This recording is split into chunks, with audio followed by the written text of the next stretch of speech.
pasamos a la parte académica. Para ello tenemos como conferencia inaugural a dos personas que forman parte de este equipo. Yo voy a presentar a Laura. Ella es Laura Stigman, es enfermera, es la responsable de enfermería aquí en este centro.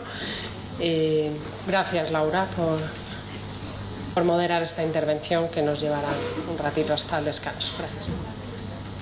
Muy bien, pues os voy a presentar a Pablo Sastre, que es médico, es el jefe de la unidad de cuidados paliativos de esta casa. Es una persona con mucha experiencia y con un gran conocimiento en cuidados paliativos. Me ha contado Pablo que él empezó su carrera siendo médico rural. Desde este campo se dio cuenta de la necesidad de cuidar el final de la vida de las personas que morían en sus casas junto a sus familias. Desde ahí se interesó y empezó a poner en práctica los cuidados paliativos, convirtiéndose así en uno de los impulsores de los mismos en España. Ha trabajado también en la Asociación Española contra el Cáncer. Y bueno, ahora en primera persona os puedo decir que es un enamorado de su trabajo, con un gran talante paliativista y, como dice él, con un gran seno de acogida. Es un gran compañero que aporta objetividad y serenidad al trabajo común. Es un gran mediador en el trabajo en equipo. Esto os lo digo también en primera persona. En definitiva, es una persona muy querida entre nosotros, con una gran capacidad de comunicación, sobre todo cuando se trata de su tema preferido, que son los cuidados paliativos. Por eso os dejo con él. Muchas gracias.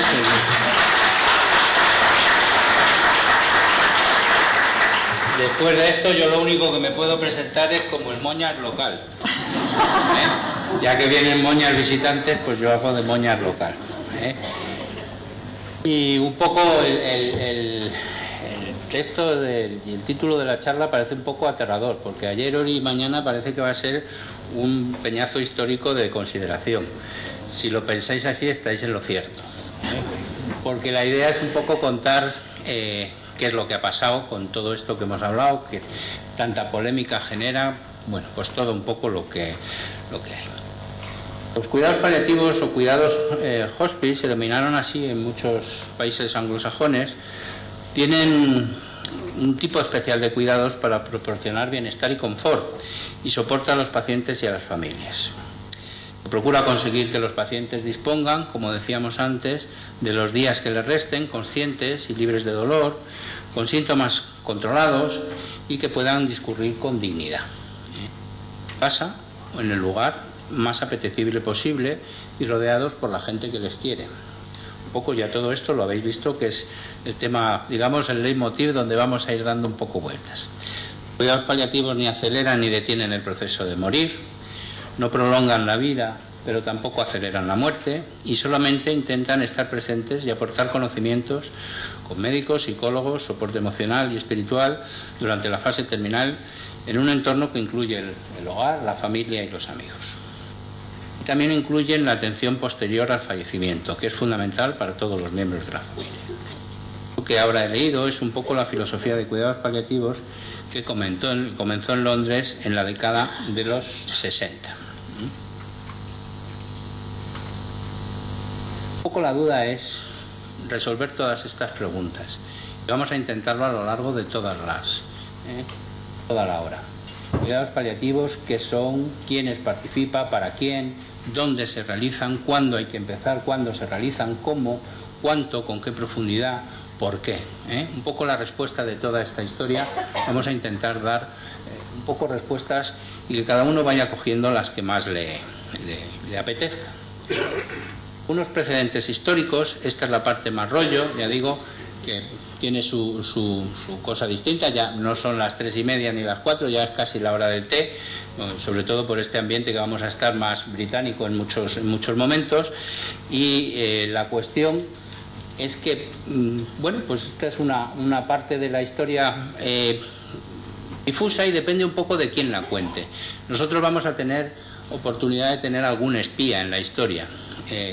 Un poco iremos viendo a lo largo de la historia y os iré contando quién estaba dentro de la historia en ese momento. Bueno, pues Hipócrates no tenía en cuenta el trato con los enfermos y las enfermedades terminales. Parecía que la enfermedad era un castigo que llegaba y la muerte era algo que iba inevitablemente a producirse. Es la tradición cristiana la que a partir de un cierto momento empieza a preocuparse de los enfermos y de los moribundos, de los que van a morir. En el siglo IV, bueno, iréis viendo que hay muchas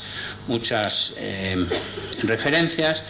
En la Edad Media conocemos todo el tema de templarios, Camino de Santiago, todo lo que significaba toda esa situación de crear albergues, sitios para que las personas, en su mayoría peregrinos, pudieran pasar. Muchos estaban enfermos y muchos morían en esos momentos, y eran estos sitios donde empezaron a tener acogida esta serie de personas.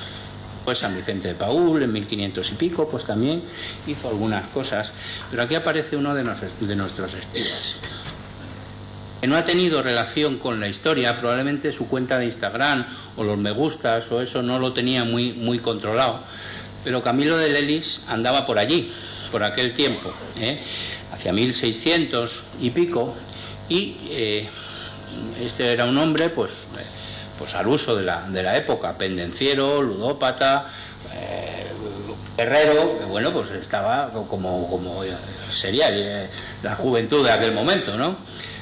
Con tan mala fortuna que cayó enfermo y acabó en uno de aquellos sitios que se consideraban hospitales. Aquello decidió que no le gustó un pelo, aquello no funcionaba, aquello estaba sucio, los enfermos estaban hacinados, bueno, pues, y se le ocurrió, fijaros qué curioso, en basar su filosofía en cuidar y enseñar a cuidar. Bueno, pues parece que sí que tiene un cierto protagonismo en esta situación cuando es de las primeras personas que empieza a hablar de cuidados, de cuidar y enseñar a cuidar.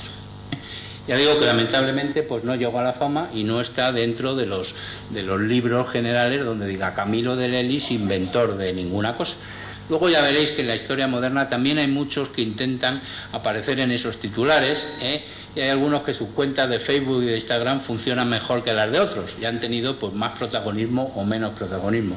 Quizá no con tanta repercusión y no con tantas cosas importantes que hayan hecho. Luego hubo otras instituciones protestantes. Bueno, llegamos un poco a la figura importante dentro de la historia de cuidados paliativos, que es esta señora. La señora Cecily Saunders, que es una mujer que nace al lado de Londres, en una familia, bueno, pues humilde, pero con posibilidades de estudiar, y se dedica, en principio en Oxford, a estudiar política, filosofía y economía, pensando que con eso va a poder ayudar. Era una mujer bastante guerrerilla, ¿no?, que le iba la cosa de a ver qué podía hacer por los demás. Sus estudios iban bien, pero llegó la Segunda Guerra Mundial, problemas en su familia, y entonces decidió que aquello lo dejaba y que se iba a formar como enfermera. Y empezó a trabajar como enfermera. Ya digo que es una mujer peculiar, que debía ser un tanto cabezota. Era una excelente enfermera y sus responsables, pues bueno, pues hacían de ella una persona que era muy alabada en el trabajo, pero tenía problemas físicos, tenía problemas de espalda. Y resulta que el trabajo, pues claro, de los cuidados necesitaba pues una cierta capacidad física. Ya digo que esta cabezonería le llegó a decir: no trabajo en política, tal, no trabajo como enfermera, me hago trabajadora social, ¿no? Y se hizo trabajadora social. Bueno, parecía que lo del tema de los estudios le iba y que le molaba un poco aquello de, ¿no? Y empieza a trabajar como trabajadora social en algún hospital, en alguna casa de moribundos cerca de Londres, y bueno, pues empieza a trabajar un poco en esta historia. Ya estaba mejor de sus problemas de salud y decide empezar a trabajar por las tardes también con los enfermos. Bueno, y como no le debía parecer poco, pidió también trabajar en turno de noche. Ya, la cosa parece que era un poco de, ¿no? Y el doctor Barrett, que era uno que andaba por allí en uno de estos centros, le dijo: mira, aquí los problemas los arreglan los médicos, son los médicos los que abandonan a los enfermos. ¿Qué se os ocurre que hizo nuestra buena señora? Hacer medicina, y a los 33 años empezó, después de la política, los trabajos sociales, la enfermería, acabó medicina.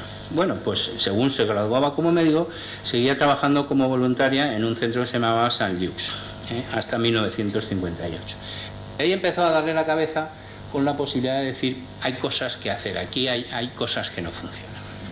Y creó en 1961 un grupo fundacional en el Hospice de St. Christopher, que es un poco el paradigma y donde empieza la primera unidad, el primer hospice en esta situación, que mezclaba un poco el término de hospital y de hogar. Se hacía tanto asistencia domiciliaria como asistencia en un centro, y los enfermos podían ir y venir de un sitio a otro. En aquel tiempo también estaba por ahí un tal Robert Twycross, que fue un señor que debía ser muy maniático, porque lo que decidió, la frase más célebre que tiene él en cuidados paliativos es revisar, revisar, revisar. Bueno, con 2 a lo mejor había bastado, pero no, revisar, revisar, revisar. Esto significa, porque puso las bases, los síntomas en cuidados paliativos son multifactoriales y rápidamente cambiantes. Quiere decir que los síntomas pueden venir de cualquier parte, de cualquier enfermedad que se está mezclando, ya sea oncológica o no, y que un enfermo puede estar bien por la mañana, pero a lo mejor no está tan bien por la tarde. Y la misión de los que les cuidan es estar permanentemente a tiempo para poder hacer todas las labores. Y si hay que cambiar el tratamiento 2 o 3 veces, pues se cambia. Por eso él decía revisar, revisar, revisar. Este señor avanzó muchísimo el tratamiento de opiáceos y de control de dolor. Nos encontramos ya en 1996 en el Reino Unido y fijaros, entonces había 217 unidades de hospitalización con 3.215 camas para enfermos. O sea, es otro nivel absolutamente de lo que podemos estar hablando aquí.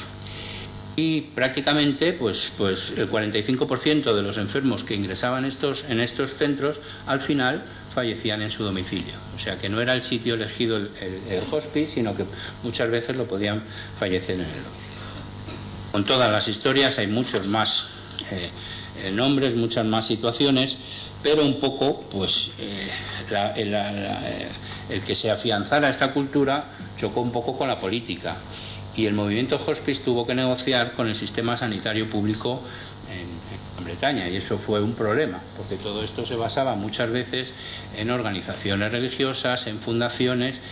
En Gran Bretaña, en muchos sitios, es normal ver una hucha donde se deja dinero para algún tipo de fundación, como se financian esto.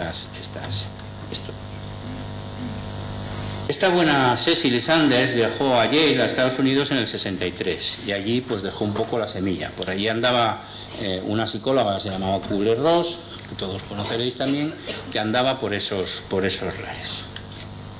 ¿Qué problema encontró Estados Unidos para promover la medicina paliativa? Pues probablemente es la financiación. La financiación, sabéis que el sistema americano es muy complicado, el Medicare, hay mucha parte privada, hay mucha parte de sociedades y poca implicación pública, y eso pues bueno, pues hace que en Estados Unidos el desarrollo se centre más en los domicilios.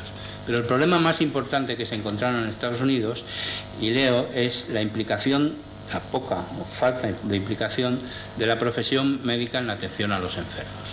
Parecía que no interesaba mucho a los médicos el poder atender a este tipo de enfermos. La primera vez que se habla de cuidados paliativos se realiza en Canadá, y son los canadienses los que empiezan ya no a hablar de movimiento hospice, sino de cuidados paliativos. Y luego se producen en Italia, el doctor Ventafrida, gente en Holanda que empieza a trabajar. Sabéis la derivación que ocurre en Holanda con todo el tema de la eutanasia y de otro tipo de cuestiones. Bueno, pues también allí han trabajado, en Italia, en Francia, en Bélgica, en Noruega, e incluso también en América Latina.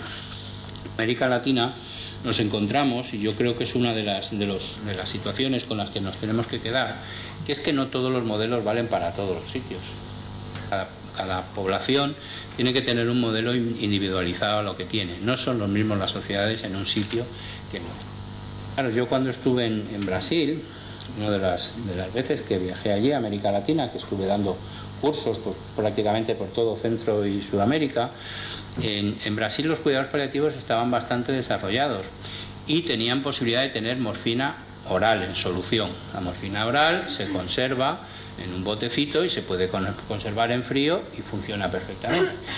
Nosotros aquí en España tuvimos unos problemas enormes hasta llegar a que la morfina se quitara ese estigma de se va a morir, van a venir los cacos y se lo van a robar de la mesilla, lo va a vender. Bueno, nosotros cuando estábamos en la Unidad de la Paz, al principio de abrirla, la primera vez que fuimos a por morfina a la farmacia, nos acompañaron 2 guardias de seguridad enormes, porque claro, aquello, estaba hablando del año 98, aquello era El primer pedido que hicimos de morfina nosotros en la unidad de domicilio en la que trabajábamos era mayor que todo lo que había gastado el Hospital de La Paz en todo el año anterior.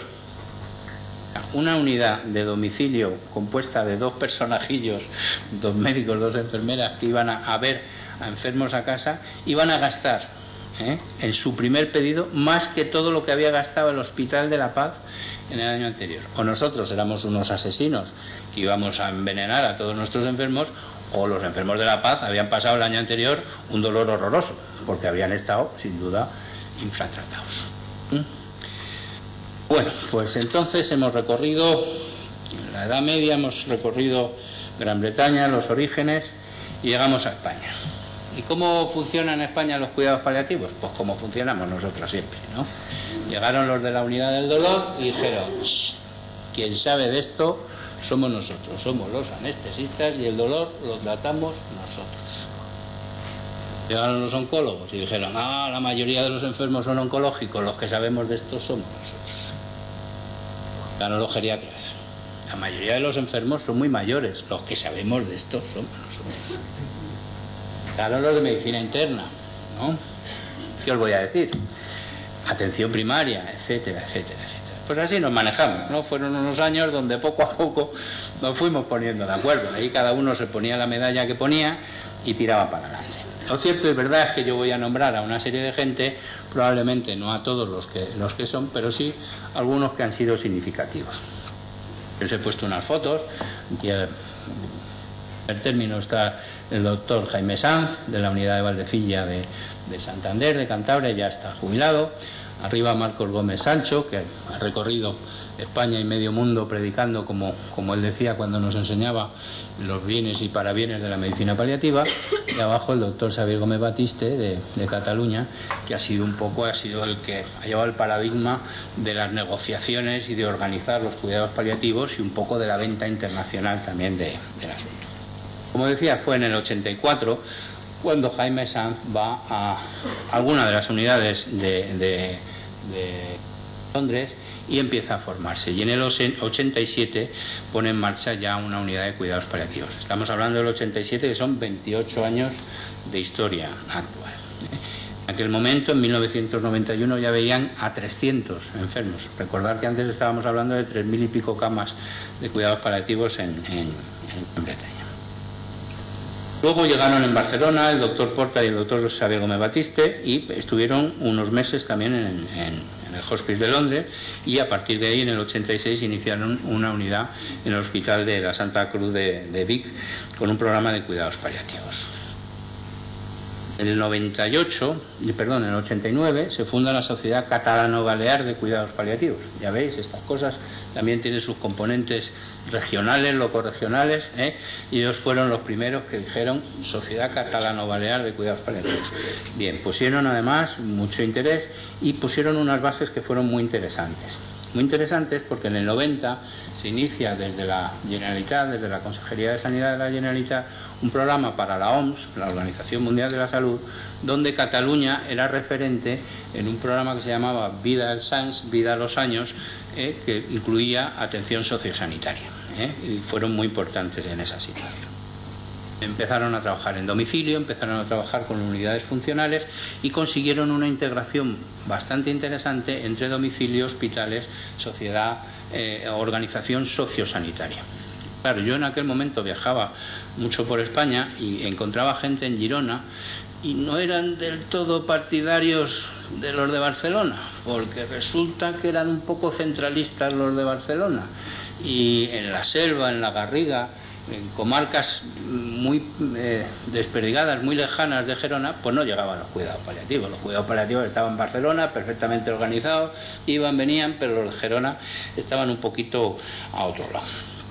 Quiero nombrar también a Pilar Turrubia y Rogelio Altisent, que son dos personas que en Zaragoza empezaron a hacer cosas muy interesantes desde atención primaria. Luego Marcos Gómez Sancho, pues en vez de irse por los derroteros británicos, pues se fue a Milán con el doctor Ventafrida y estuvo allí también un tiempo, después de una larga enfermedad por su parte, y organiza una unidad de cuidados paliativos en el Sabinal de Las Palmas, que es una de las primeras unidades, pues un poco más al uso como lo que podemos tener aquí.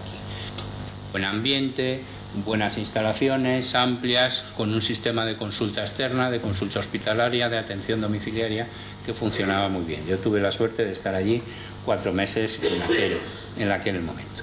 Y aquí en Madrid empieza en el 1992 la primera unidad grande, que es la del Gregorio Marañón, con Juan Manuel Núñez Olarte ahora, pero que ha tenido otros precursores anteriores. La sociedad un poco se organizó, la sociedad de Catalano-Balear hizo cosas también importantes y que empezó a hacer estándares de calidad en cuidados paliativos, un poco lo que hablábamos antes, qué comparamos con qué, de qué estamos hablando, de qué estamos midiendo, que son cosas pues realmente, ya digo, que importantes. En aquellos tiempos yo me dedicaba, trabajaba en la Asociación Española contra el Cáncer, como decía antes Laura, y yo me dedicaba a buscar hospitales, centros de salud, para poder coordinar, para poner en marcha unidades de cuidados paliativos domiciliarias de la asociación, que financiaba desde sus propios presupuestos, unidades compuestas por médico, enfermera, trabajador social, psicólogo y un vehículo para poder desplazarse. En aquel momento, ya digo, esa es la actividad. Yo empecé en las barritas pequeñas de aquí y lo dejé en la primera crisis, cuando empieza un poquito a bajar. En aquel tiempo yo me recorrí varias veces España hablando pues con muchos hospitales, con muchos centros de salud, intentando pues formar y llevar a cabo unidades de cuidados paliativos. En aquel momento llegamos a atender con esos equipos 10.000 personas anuales, 10.000 enfermos y familias, de los cuales el 80% fallecían en el domicilio. La labor era muy importante. Al frente de aquella labor estaba María Fernanda Méndez Núñez, que era la presidenta, que venía de formarse también en Inglaterra y que puso mucho interés en que esto se llevara a cabo. Desafortunadamente, por aquellas fechas ella falleció y un poco pues aquello se vio pues un poco desmontado, y al final pues son muy pocas las unidades que han conseguido integrarse en el sistema público actual. Bueno, pues esta es un poco la historia de España. ¿Y ahora qué pasa? ¿Cómo nos encontramos hoy? Claro, ya ha habido un momento en que hemos podido ver cómo el presidente de la Sociedad Española de Cuidados Paliativos y el consejero no estaban muy de acuerdo con los datos. Eso nos da la relación de que la verdadera situación de que los datos son difíciles de comparar, y los datos, pues ya sabéis que el papel aguanta lo que les echemos encima, ¿no? Pues yo voy a daros datos también y bueno, pues los discutiremos o no los discutiremos, pero iremos viendo. Lo que sí es importante pensar de que, a pesar de que en España se encuentra con un número alto de unidades trabajando, pues que nuestra situación no es para sacar pecho en muchas cosas. Hemos avanzado mucho, por supuesto, el país ha cambiado. Sabéis que era guerra, ¿no? El ministro aquel del PSOE que decía que a España no le iba a reconocer ni la madre que le parió, pues en cuidados paliativos tampoco. Esto ha cambiado mucho en poco tiempo, ¿no? En 2007 llegamos a saber que un 30% de los enfermos que necesitan cuidados paliativos son atendidos en su domicilio y un 17% atendidos en el hospital. Con eso quiere decir que solo podemos atender al 50%, el otro 50% no ha tenido acceso a esos recursos. Luego falta todavía mucha gente por atender. Ha habido planes estratégicos locales, los planes estratégicos de Galicia, los de Cataluña, los de Andalucía, los de, bueno, pues como somos nosotros, ¿no? Al final sí conseguimos, parece, hacer un plan estratégico nacional, y nos llevó a una situación donde casi podemos hablar con datos prácticamente equiparables unos con otros. Según estimaciones de la Sociedad Española de Cuidados Paliativos, el ratio que tiene que existir de unidades con respecto a la población para que haya una adecuada atención es una unidad por cada 80.000 habitantes. Pero claro, cuando hablamos de una unidad, ¿qué hablamos? ¿De una unidad de un médico, de una enfermera, o hablamos de una unidad como la nuestra, o hablamos de una unidad como la del Gregorio Marañón? Como veréis, las comparaciones en este caso se hacen muy difíciles. Yo creo que el gran reto que ha existido en los cuidados paliativos actualmente es el desconocimiento que existe por parte de la población a sus derechos, a su acceso, y al intentar mantener la petición de que quiero tener unos cuidados paliativos adecuados. Fijaros, en estos datos que os presento, En la perspectiva internacional, ahora mismo España se encuentra en ese ratio que hablábamos de 1 por cada 80.000, pues en 1 cada 124.000. Quiere decir que todavía faltan unidades con respecto a esa situación. Y hablamos ya, sin embargo, de un número de 377 unidades. Fijaros que hay otros sitios, como Francia, por ejemplo, que están peor, en Italia, a pesar de tener una implantación precoz, bueno, pues, y sin embargo sí tienen lugares como Austria, Dinamarca, Irlanda, bueno, pues tienen una implicación, un ratio mucho menor. Con respecto a las enfermedades, que es otra de las cuestiones, otra de las preguntas que nos planteábamos, ¿quién es susceptible de recibir cuidados paliativos? Pues fijaros, al principio todos eran enfermos oncológicos. Prácticamente se entendía que la enfermedad oncológica era la única que iba a hacer que una enfermedad tuviera una fase final, más o menos en el tiempo, con unos síntomas complicados. Pero luego empezaron a venir otras especialidades que también decían, pues fíjate, los enfermos de SIDA también tienen esta situación, las demencias, los trastornos, la enfermedad de Alzheimer, otras enfermedades del sistema nervioso, las enfermedades cardíacas, las enfermedades de vías respiratorias, los enfisemas, las cirrosis, las enfermedades del hígado, las enfermedades del riñón. En total, en el año, fijaros que en España fallecieron durante 2012 402.000 personas, de las cuales 239.000 pertenecían a este grupo de enfermedades, que serían, digamos, susceptibles de recibir cuidados paliativos. Por lo tanto, nos estaríamos viendo aproximadamente que unas 143.000 personas serían paliativos oncológicos y que necesitarían en total unas 215.000 personas. Estamos hablando de mucha gente. Ahora mismo podemos decir que estamos atendiendo con una buena calidad aproximadamente el 26% de la población. Falta todavía muchas personas para atender. Por comunidades, un poco ya para ir terminando con este asunto, pues fijaros, Cataluña destaca con 167 recursos que estarán concentrados fundamentalmente en la provincia de Barcelona, pero ahí están. Y parece que están muy sobrados en ese sentido. Estábamos hablando de 1 por cada 80.000. Parece que hay muchos más. Y destaca un poco con respecto al resto de provincias y de comunidades. En Madrid, pues fijaros, estaríamos hablando de 128.000 enfermos por cada unidad. Haciendo un estudio ya, esto sí que sería ya no el Moña, sino que sería hacer la carta a los Reyes Magos. Es decir, ¿qué necesitaríamos? Que es un poco lo que le ha pedido Álvaro al consejero, ¿no? Ponga usted la pasta. Bueno, pues la pasta de la que hablaríamos sería esta. Haciendo un cálculo para poner una unidad cada 80.000 enfermos, pues nos harían falta 200 unidades en el país para completar la situación.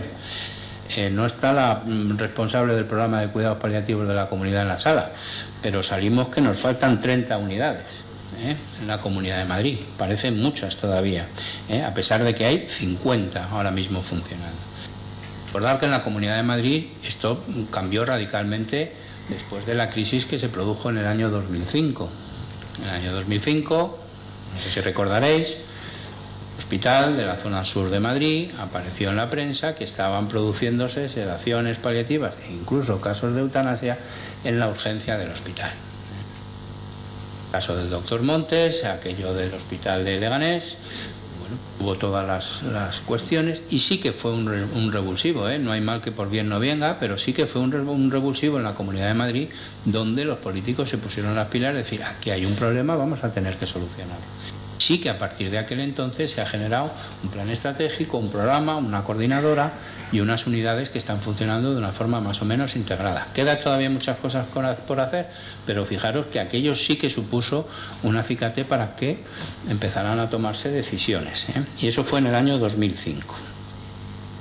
Bueno, ¿qué más tenemos en todas nuestras comunidades? Pues planes estratégicos de cuidados paliativos. Desgraciadamente, como nos dedicamos a hacer los españoles, los planes estratégicos, cada uno tiene el suyo. Esto es un poco como decía Groucho Marx, si no le gusta mi principio, pues tengo otros y ya está. Pues esto es un poco en las comunidades. Yo tengo mi plan de cuidados paliativos y vosotros tenéis el vuestro.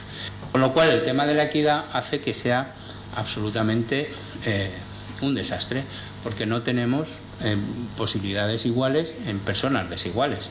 No es lo mismo que vivas en una zona rural, no es lo mismo que vivas en una capital de provincia, no es lo mismo que vivas en una capital que es de la comunidad pero que no es de provincia, con lo cual el acceso de cada una de las personitas a los cuidados paliativos pues es distinto. Y este es uno de los principales problemas de nuestro sistema actualmente. En la actualidad hay 10 comunidades autónomas que cuentan con planes estratégicos específicos de cuidados paliativos. 5 que disponen de planes específicos pero que no se encuentran aún en una fase de borrador. Por último, 2 que no disponen de ningún tipo de plan específico. Con lo cual, imaginaros que somos ciudadanos españoles, pero que depende de dónde te toque vivir, pues tienes un tipo de posibilidades u otras. A mí no me sabe bien que todos se disputen una cama en San Camilo, menos el presidente de la SEPAL, porque lo que teníamos que hacer es intentar buscar una cama, un San Camilo para todos, ¿no? Por decir, San Camilo para todos. Bueno, un apartado especial que quiero hacer con respecto a la soledad, que es uno de los grandes problemas que tenemos no solo en la sociedad, sino en cuidados paliativos. También nos encontramos con personas absolutamente solas. Fijaros que ha habido un documento esta semana pasada sobre la soledad en España y se dice que 1 de cada 4 españoles vive solo en su casa, que suponen 4,5 millones de personas. Eso nos lo estamos encontrando poco a poco y paso a paso.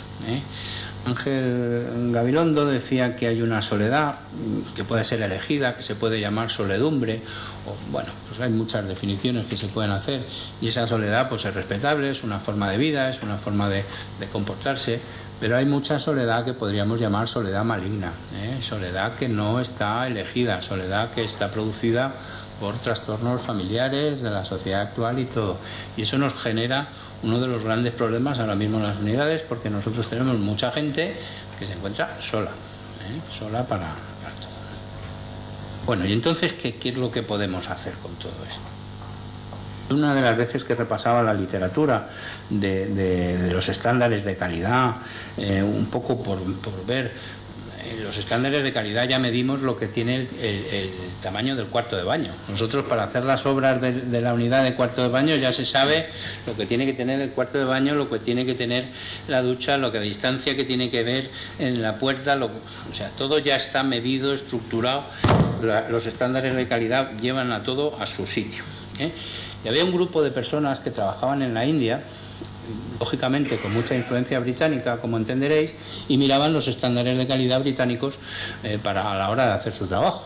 Claro, después de recorrer 200 kilómetros bajo la lluvia intensa, en un Land Rover con 200 baches, llegar a cruzar 3 ríos, y llegar a una aldea donde debajo de un plástico había un enfermo sonriente, rodeado de su familia, y que le decía que estaba estupendamente, pues no cumplía los estándares de calidad, entre otras cosas porque no iban a cumplir las ratios de hay que ver tantos enfermos al día, ¿no? Esto no funcionaba.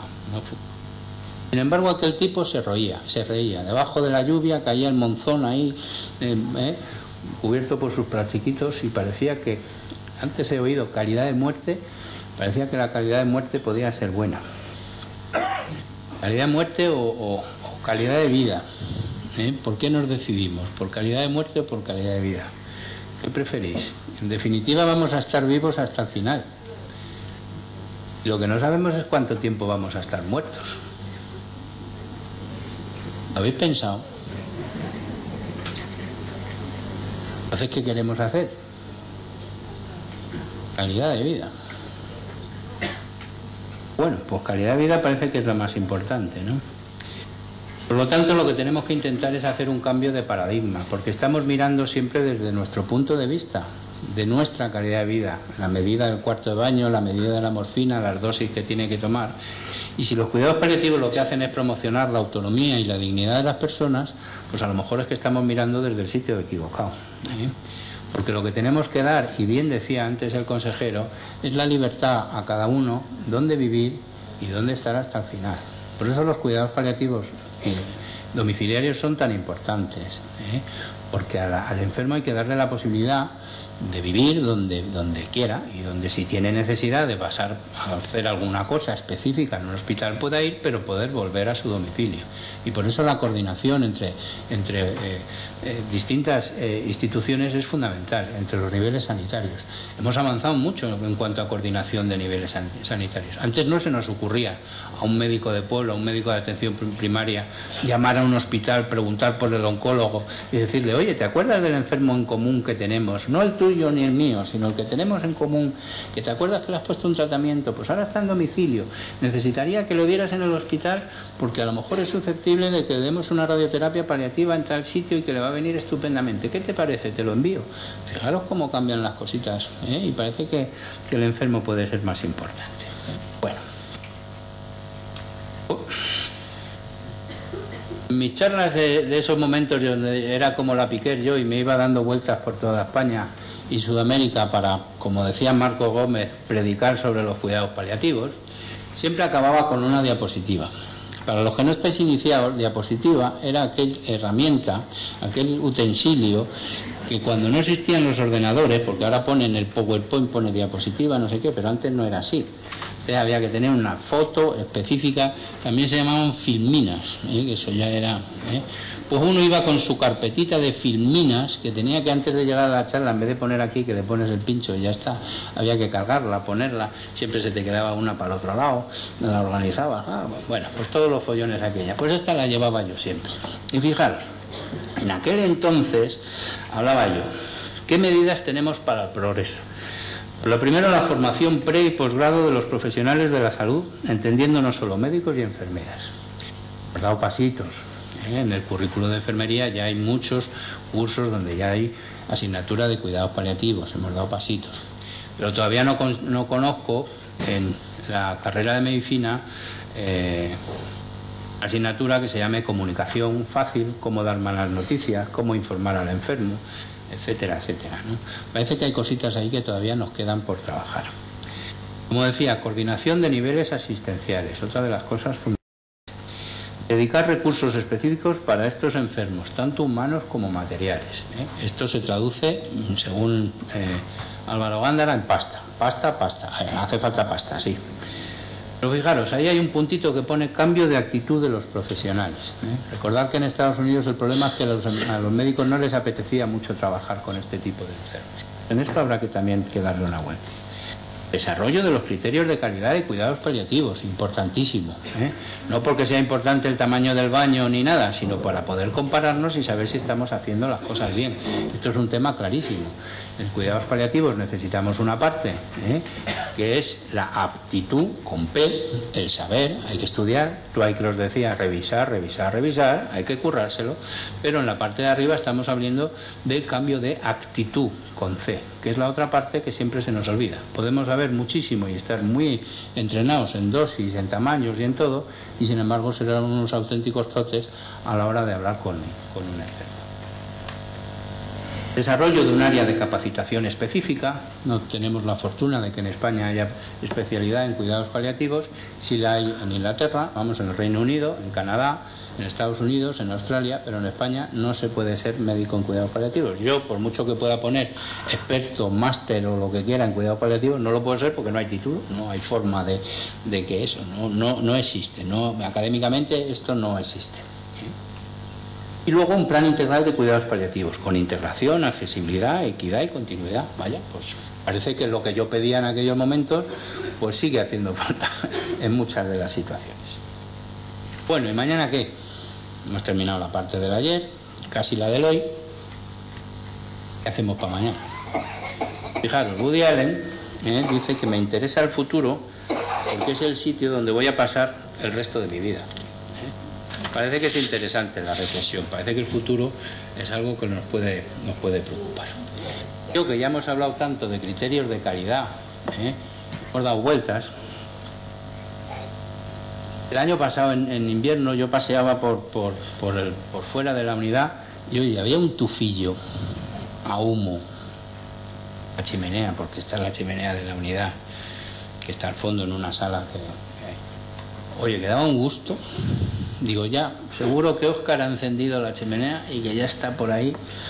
Oye, que los Camilos que viven ahí enfrente decían, joder, es que por la mañana te levantas y huele, y hay un ambiente de calidez ahí, de humo, de hogar, parece, de tibieza. Y coño, ¿y por qué no pensamos en vez de los criterios de calidad? ¿Criterios de calidez? Pues vamos a ver cómo tiramos esto de los criterios de calidez. Y dije, pues estupendo, esto es facilísimo porque los medimos nosotros en un PIB+.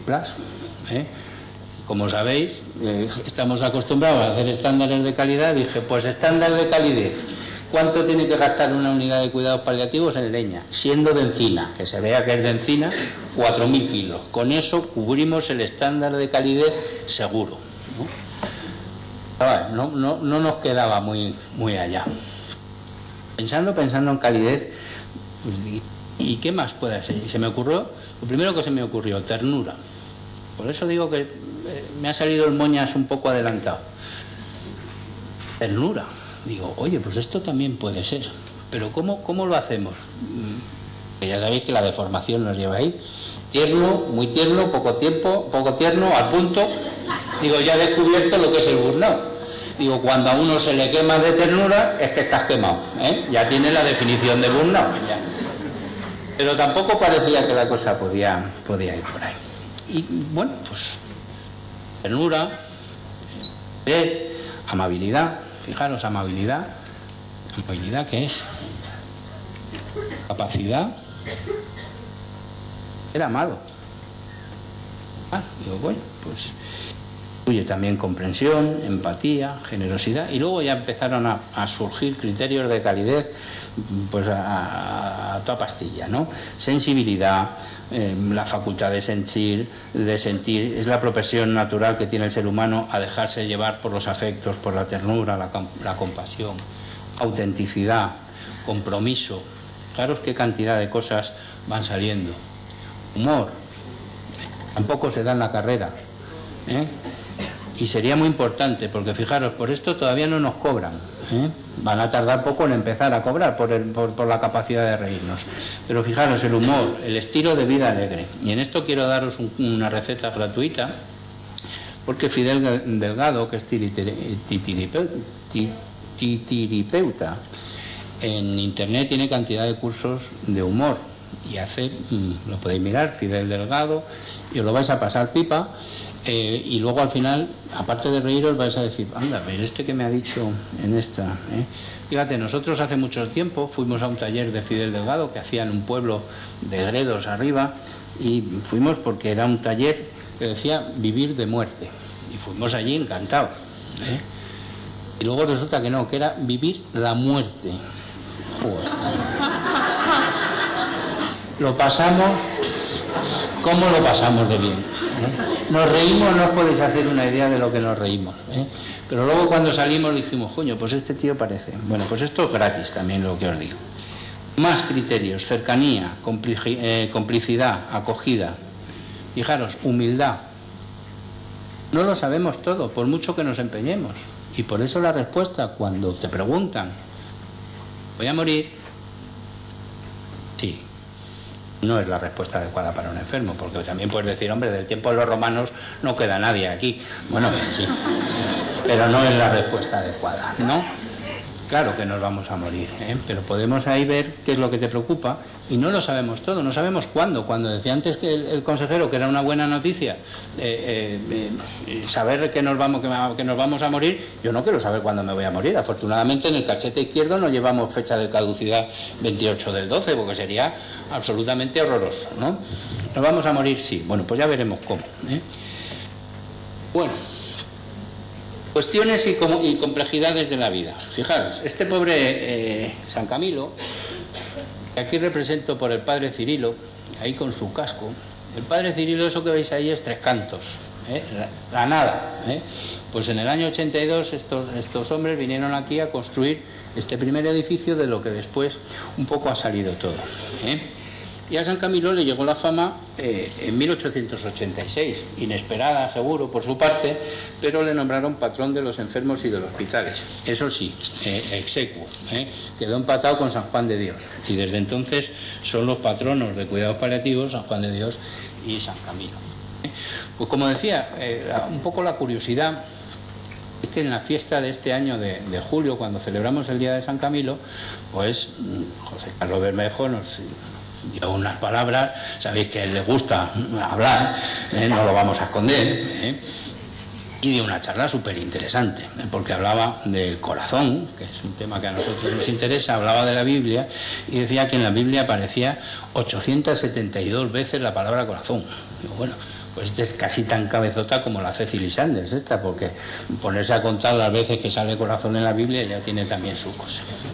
Bueno, pero él hablando de estas cosas, yo le escuchaba con una cierta atención y os leo un poco lo que decía. Dice, puede que en el imaginario cultural exista la idea de que la cordialidad y ser serios son algo opuestos y que para ser un buen profesional en cualquier ámbito haya que manifestarse frío, distante, serio y riguroso en las relaciones, como si ser inteligente y tener buen corazón fueran cosas opuestas.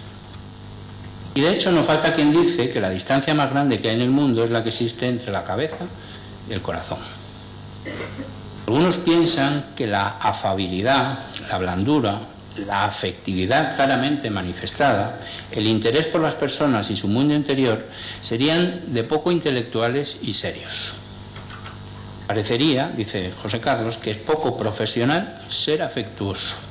Sin embargo, no falta quien en el campo de la medicina, por ejemplo, están reclamando la complementariedad de la medicina basada en la evidencia, que es en la que estamos ahora instalados, con la medicina basada en la afectividad, tan necesaria para humanizar hoy la salud. Y por cuestiones de casualidades, nosotros no porque sea una casualidad que nos den un premio, que está muy bien que nos den un premio, pero el año pasado fuimos nombrados finalistas de un premio y este año resulta que otra vez éramos finalistas, pero nos lo dieron, con lo cual ya fue mucho más divertida la cosa. El premio se llamaba Trayectoria Institucional más destacada en oncología, a la organización, entidad o administración que haya desarrollado el proyecto o acción más relevante para la normalización social y mejora de la calidad de vida de los pacientes con cáncer y sus familias. Y el premio a nuestra candidatura se llamaba El arte de humanizar los cuidados paliativos, Residencia Asistida San Camilo y Unidad de Cuidados Paliativos. Claro, qué casualidad, porque resulta que un párrafo antes, en ese momento, hablaba José Carlos de medicina basada en la evidencia y medicina basada en la afectividad. Pues bien, resulta que la institución que nos da este premio es una institución que se llama el Grupo Español de Pacientes, que fijaros que está muy bien que los pacientes nos den un premio, que no nos lo dan en la universidad, no nos lo dan en otro lado. Y estos premios se llaman Albert Jovel. Albert Jovel es un señor que era médico y era enfermo, además, era un médico que estaba enfermo, un médico catalán que tenía una teoría. Y la teoría de este señor es la medicina basada en la afectividad. Claro, qué casualidades de la vida. Los que nos premian y lo que hablaba José Carlos, resulta que mirando por ese agujerito, la ternura, la sensibilidad, la amabilidad, la honestidad, la humildad, pues parece que no son ñoñerías, no son demoñas, sino que pueden tener una cierta cuestión. Y este buen Albert Jovel tuvo una enfermedad larga y él decía, sobre todo, que lo que quería es que la tecnología sanitaria no incluye la inteligencia o los sentimientos y se está convirtiendo en una barrera física entre los médicos y los pacientes. Y él decía, fijaros, un certificado de alta hospitalaria en un enfermo ingresado en urgencias por un dolor precordial es entregado por un administrativo y escrito a mano, describía los siguientes diagnósticos. Leo: 1.HTA, 2.IAM, 2 puntos, Q más, SK, IV menor 6 horas. Sin que el enfermo pudiera entender esas descripciones. Y voy más, hay descrito ahora un síndrome que se llama, creo que es de Romario, en el que hay un protocolo que dice que antes de hacer una inspección visual de una lesión de rodilla hay que hacer una resonancia magnética. Es el protocolo. Si vienes, ves el síntoma, tal, no hagas una inspección ocular, que no toca. Hay que hacer una resonancia magnética. Parece que vamos llegando a algunos puntos un poco complicados. Pues bien, decía Albert Joubert que la medicina basada en la afectividad determina que los pacientes son lo suficientemente conscientes de su situación y muestran interés sobre su estado de salud y tienen derecho a recibir respuestas orientadas a su nivel de conocimiento. Y además, esto ya sí que es sacrilegio casi puro, dice este buen hombre que los pacientes tienen sentimientos. Por lo que, al igual que cualquier otra persona en situación de crisis o desamparo, tienen necesidad de afecto, aunque a veces deban recurrir a la resignación o a la negación como estrategias para evitar la enfermedad. Habría recordar que la mejor tecnología disponible sigue siendo la comunicación médico-paciente y el mejor procedimiento para favorecer dicha relación es la confianza mutua, basada en el respeto, la comprensión y el afecto. Él decía que fundamentalmente quería hablar de esta teoría por tres cosas. La primera, por cambiar los currículos educativos de los profesionales. Introduzcan todas estas cosas de una forma mucho más directa y eficaz. Segundo, la participación de los pacientes en centros tomando decisiones, donde sea lo menos agresivo físicamente para los pacientes. Aquí nos encontramos con la paradoja del hospital del tercer nivel, que es aquel que se produce en una atención técnicamente impecable, como veíamos antes en la fase aguda de la enfermedad, pero que se olvida del enfermo en la fase crónica. Y luego hablaba de una tercera característica que sería la implementación de un modelo deliberativo en la relación médico y paciente. Pasar del modelo paternalista que teníamos antes, usted no se preocupe, yo decido lo que usted hace, tómese estas pastillas, vaya por aquí, venga por allá.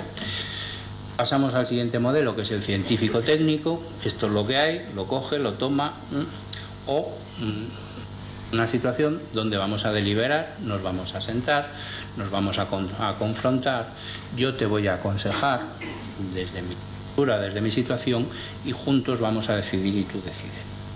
Por eso cuando a mí los enfermos en la unidad me dicen, doctor, pongo en la vida en sus manos, haga lo que usted quiera. Digo, y no. La vida es tu vida. Las decisiones son tus decisiones. Yo puedo aconsejar, puedo acompañar, puedo ayudar a decidir, pero a mí no me pongan la papeleta de decir, haga usted lo que pueda. No, vamos a hacer lo que decidamos todos juntos, pero sabiendo que tú eres el responsable de tu vida. Por eso, si se hablara con los enfermos, muchos dirían, pues para esto prefiero estar en mi casa, atendido de otra manera y sabiendo y pudiendo tomar decisiones. La cuestión es poner al enfermo las riendas de su vida y que pueda decidir.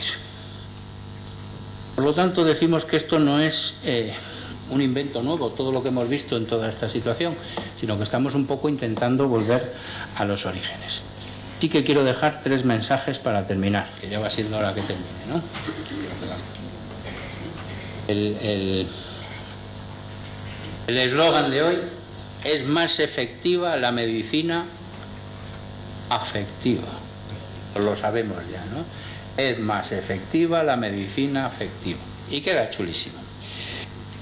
Segundo, fijaros, esto lo tomé también de Jaime Sanz, ya que muchos estudian la forma de alargar la vida cuando lo que hay que hacer es ensancharla. No vamos a intentar llegar más allá, sino que vamos a vivir más plenamente lo que tengamos hasta donde lleguemos. Yo quiero terminar esta charla con un homenaje, porque después de 25 años de cuidados paliativos, uno llega a la conclusión de que los libros están muy bien, los estándares de calidad son estupendos, pero que hay personas que tienen más afectividad y más cercanía con los enfermos y las familias, y que son un poco de los que tenemos que aprender. Un poco la cuestión es conocer el trabajo de los voluntarios, los auxiliares de enfermería, que están con la cabeza metida y cercanos a lo más complicado, pero que sin embargo son los más afectivos, los más sensibles, los más cariñosos, con el personal de limpieza. Son los que más cercanos se sienten a los pacientes. Cuando se hacen estadísticas y criterios de calidad, resulta que las personas que más cercanas sienten los enfermos, pues muchas veces es la limpiadora que entra por la mañana, da los buenos días, saluda, cómo has pasado la noche, qué tal te encuentras, cómo estás, etcétera, etcétera. Esto es un poco lo que yo quería contar. Hasta aquí hemos llegado.